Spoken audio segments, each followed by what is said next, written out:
નમસ્કાર વિદ્યાર્થી મિત્રો, હું ટંડેલ સોનલ, અશ્વમેઘ વિદ્યાલય કિલ્લા પારડી. તો મિત્રો, આજે આપણે ધોરણ 7માં વિજ્ઞાન વિષયમાં અભ્યાસ કરીશું. તો મિત્રો, વિજ્ઞાન વિષયમાં આપણે પ્રકરણ 11 પ્રાણીઓ અને વનસ્પતિઓમાં વહન, એમાં આજે આપણે ભણીશું મનુષ્યનું ઉત્સર્જન તંત્ર. મનુષ્યનું ઉત્સર્જન તંત્ર એમાં આપણે જોઈએ મિત્રો, તો મનુષ્યના ઉત્સર્જન તંત્રના અવયવો. મનુષ્યના ઉત્સર્જન તંત્રના અવયવો છે મૂત્રપિંડ, મૂત્રવાહિની, મૂત્રાશય અને મૂત્રમાર્ગ. આમ મનુષ્યના ઉત્સર્જન તંત્રના 4 અવયવો છે. આપણે અહીં મિત્રો આકૃતિ જોઈ શકીએ છીએ. મનુષ્યમાં ઉત્સર્જન તંત્ર, જેમાં એના અવયવો, એમાં મૂત્રપિંડ, એમાં 2 મૂત્રપિંડો આવેલા છે મિત્રો. તો જમણું મૂત્રપિંડ અને આ છે ડાબું મૂત્રપિંડ. મૂત્રવાહિની, આ જે 2 વાહિનીઓ છે, ત્યારબાદ એ છે મૂત્રવાહિની. મૂત્રપિંડ અને આ મૂત્રવાહિની આપણે જોઈ શકીએ છીએ. જે આપણે અહીં જોઈ શકીએ છીએ, આ છે મૂત્રાશય, મૂત્રમાર્ગ અને મૂત્ર છિદ્ર. તો અહીં આપણે આ પ્રકારે મનુષ્યમાં ઉત્સર્જન તંત્રની આકૃતિ જોઈ શકીએ છીએ. તો મિત્રો, તમારે પણ તમારી નોટબુકમાં મનુષ્યમાં ઉત્સર્જન તંત્રની આકૃતિ દોરવાની રહેશે. હવે આપણે એની સમજૂતી મેળવીશું મિત્રો. તો સૌપ્રથમ જોઈએ કે ઉત્સર્જન તંત્રના અવયવો આપણે જોઈએ કે મૂત્રપિંડ, મૂત્રવાહિની, મૂત્રાશય અને મૂત્રમાર્ગ. તો મૂત્રમાર્ગને છેડે મૂત્ર છિદ્ર પણ આપણને જોવા મળે છે. આપણે આકૃતિમાં જોયું છે મિત્રો કે મૂત્રમાર્ગને છેડે મૂત્ર છિદ્ર જોવા મળે છે. આગળ જોઈએ, સૌપ્રથમ પહેલો અવયવ મૂત્રપિંડ. આપણે મૂત્રપિંડ જે જોયા આકૃતિમાં, મૂત્રપિંડ 2 હતા, ડાબું મૂત્રપિંડ અને જમણું મૂત્રપિંડ, એ આપણે અભ્યાસ કરીશું. તો મૂત્રપિંડ 2 છે. કેટલા છે મૂત્રપિંડ? 2 મૂત્રપિંડ આવેલા હોય છે. અંડરલાઈન કરીશું. તે વાલના દાણા આકારના છે. મૂત્રપિંડનો આકાર કેવો છે એવો પૂછવામાં આવે તો વાલના દાણા, તે વાલના દાણા આકારના છે. મૂત્રપિંડમાં રુધિરના ગારણની પ્રક્રિયા થાય છે. મૂત્રપિંડમાં શું કાર્ય આપણને જોવા મળે છે? તો મૂત્રપિંડમાં જે રુધિરનું ગારણ થાય છે, રુધિર હોય એની ગારણની પ્રક્રિયા એ મૂત્રપિંડમાં જોવા મળે છે. મૂત્રપિંડની રુધિર કેશિકાઓ દ્વારા આ કાર્ય થાય છે. આ જે કાર્ય થાય છે કે રુધિરનું ગારણ થાય છે, તો આ કાર્ય શેના દ્વારા થાય છે?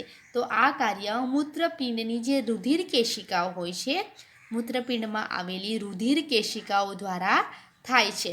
સૌપ્રથમ મૂત્રપિંડ 2 છે, એનો આકાર વાલના દાણા આકારનો છે.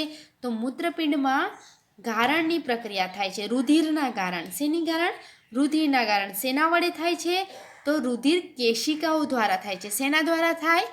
તો રુધિર કેશિકાઓ દ્વારા રુધિરના ગારણની પ્રક્રિયા થાય છે. જ્યારે રુધિર મૂત્રપિંડના અસંખ્ય ઉત્સર્ગ એકમોમાં પહોંચે છે, ત્યારે એમાં ઉપયોગી અને નુકસાનકારક બંને પ્રકારના પદાર્થો જોવા મળે છે.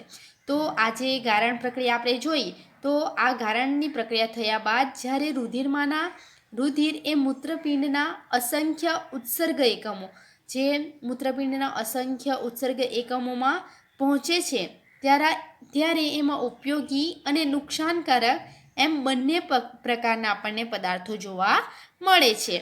ઉપયોગી પદાર્થોનું રુધિરમાં ફરીથી શોષણ થાય. જે ઉપયોગમાં લેવાય હોય એ પ્રકારે હોય તો એનું રુધિરમાં, લોહીમાં ફરીથી શોષણ થાય છે. અને નકામો પદાર્થ હોય છે, જે કચરો હોય છે, તો પાણીમાં દ્રાવ્ય નકામો કચરો મૂત્ર સ્વરૂપે નિર્માણ પામે છે. તો આ થયું મૂત્રપિંડની આપણે સમજૂતી જોઈ કે મૂત્રપિંડ 2 છે. ત્યારબાદ તે વાલના દાણા આકારના છે. મૂત્રપિંડમાં રુધિરની ગારણની પ્રક્રિયા આપણને થાય છે. એ પ્રક્રિયા જે થાય છે એ શેના દ્વારા થાય? તો રુધિર કેશિકાઓ દ્વારા થાય છે. જ્યારે રુધિર મૂત્રપિંડના અસંગ ઉત્સર્ગ દ્રવ્યોના એકમોમાં પહોંચે છે, ત્યારે આ બંને પ્રકારના પદાર્થો જોવા મળે છે કે નુકસાનકારક બી હોય છે અને ઉપયોગી બને એવા પદાર્થો પણ હોય છે. તો જે ઉપયોગી પદાર્થ છે એનું શું થાય છે? તો જે રુધિર હોય એમાં શોષણ થઈ જાય છે. અને જે નકામો પદાર્થ છે, તો પાણીમાં દ્રાવ્ય નકામો કચરો મૂત્ર સ્વરૂપે નિર્માણ પામે છે. આગળ છે મૂત્રવાહિની. તો મૂત્રપિંડમાં છૂટો પડેલો મૂત્ર, હવે આપણે અહીં મૂત્ર સુધી પહોંચી ગઈ કે મૂત્રનું નિર્માણ પામે છે. કે મૂત્રપિંડ સુધી છે. તો મૂત્રપિંડમાં છૂટો પડેલો જે મૂત્ર છે એ મૂત્ર સ્વરૂપે નકામો કચરો દ્વારા મૂત્રવાહિની દ્વારા વહન પામી મૂત્રાશયમાં જાય છે. આગળ શેમાં જાય છે? મૂત્રાશયમાં જાય છે. મૂત્રવાહિનીમાં યાદ રાખવા જેવું નથી મિત્રો કે જે મૂત્રપિંડનો જે મૂત્ર છે એ નકામો જે કચરો છે એ મૂત્રવાહિની દ્વારા આગળ ક્યાં જાય છે? તો મૂત્રાશયમાં જાય છે. હવે મૂત્રાશય જોઈએ તો મૂત્રાશય એક પ્રકારની કોથળી છે. કોથળી જેવી રચના આપણે આકૃતિમાં જોઈ છે, જેમાં મૂત્રનો સંગ્રહ થાય છે. અમુક પ્રમાણમાં મૂત્ર એકઠું થતાં તેની કુદરતી હાજત લાગે છે. અમુક પ્રમાણમાં જે મૂત્ર એકઠું થઈ ગયા બાદ આપણને કુદરતી રીતે જે હાજત લાગે છે એ કુદરતી હાજત આપણે કહી શકીએ છીએ. તો આ રીતે મૂત્રાશય. આગળ છે મૂત્રમાર્ગ. તો મૂત્રાશયમાંથી મૂત્રને મૂત્રમાર્ગમાંથી મૂત્ર છિદ્ર દ્વારા બહાર કાઢવામાં આવે છે. આપણે મૂત્ર છિદ્ર જે જોયું હતું એના દ્વારા મૂત્રને બહાર કાઢવામાં આવે છે. તો આ રીતે આપણે મનુષ્યના ઉત્સર્જન તંત્રના 4 અવયવો, ફક્ત કેટલા અવયવો છે? 4 અવયવોની સમજૂતી આપણે મેળવવાની છે કે મૂત્રપિંડ, મૂત્રવાહિની, મૂત્રાશય અને મૂત્રમાર્ગ. તો આપણે આકૃતિ પણ જોઈએ. આપણે ફરી એકવાર આકૃતિ જોઈ એની રચનાઓ આપણે સમજી લઈએ.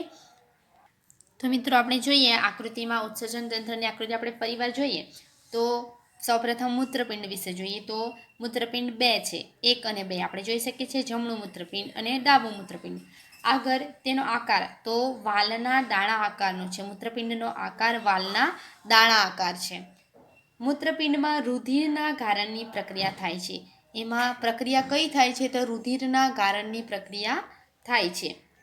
મૂત્રપિંડની રુધિર કેશિકાઓ દ્વારા આ કાર્ય આપણને થતું જોવા મળે છે. ઉપયોગી પદાર્થનું રુધિરમાં ફરીથી શોષણ થાય છે. 2 પ્રકારના પદાર્થો બને છે.